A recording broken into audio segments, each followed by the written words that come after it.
African history cannot be footnotes in Euro-American history, but the other side of the story.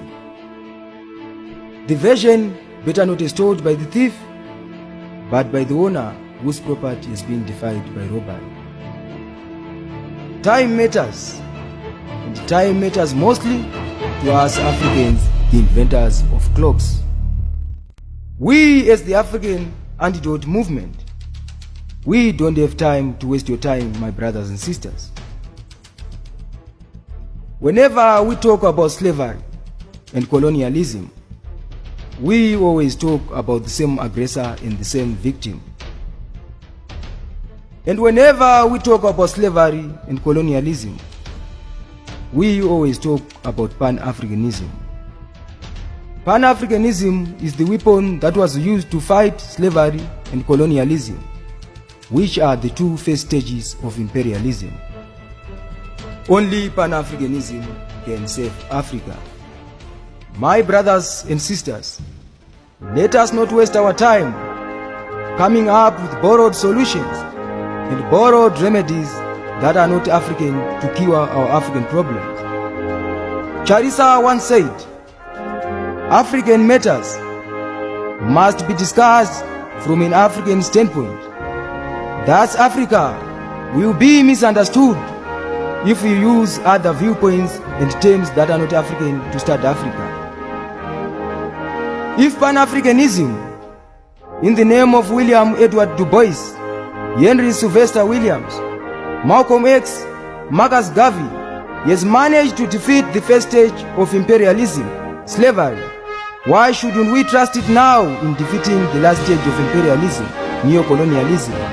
If Pan-Africanism, in the name of Robert Mugabe, Kwame Osagie-Nkrumah, Nkrumah, Kenneth Kaunda, Julius Kambarage Nyerere, Haile Selassie, Samora Machel, has managed to defeat the second stage of imperialism, colonialism, why can't we trust it now in defeating the last stage of imperialism, neo-colonialism?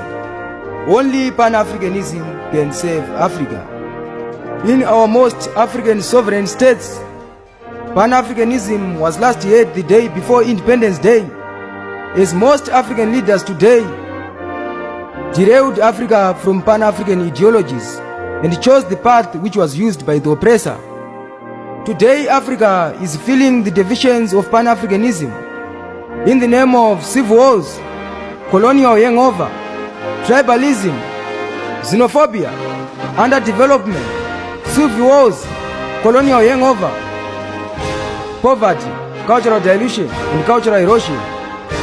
The missing of Pan-Africanism in Africa is forcing us Africans to dance on borrowed gaps and not dancing to the rhythm of our beat of our African drum, resulting in us lost in the discord of our voices singing loud a song whose language we do not understand. Only Pan-Africanism can save Africa. The unfair system of capitalism, which our Pan-African forefathers fought against, is the same system which most of our African leaders today sees as the best, as it allows them to satisfy their egocentric looting desires. Pan-Africanism believes that Ubuntu, unity, is vital in social, economic, and political progress. Most African leaders today are paying only lip service to Pan-Africanism, as their actions are rather saying Pan-Africanism instead of saying Pan-Africanism. Due to the fact that Ubuntu, a Pan-African ideology, is lacking in our today African societies, our blessings in the name of resources have turned to be our cases, as we are killing each other because of them, in the name of civil wars, xenophobia, tribalism. Many of us Africans are still believing in the artificial differences that came as a result of the 1884 Berlin Conference. Only Pan-Africanism can save Africa. Today Africa, it is poor because it is rich, as Africa is portrayed as a poor continent, so as to make us Africans helpless and hopeless about Africa. Moloi argues that we have no choice but to return to indigenous knowledge systems of Africa and draw models and framework from. It is not about romanticizing the past that we are ignorant of and fictionalizing, but investigating those aspects that mold the African psyche and ignore the spirit.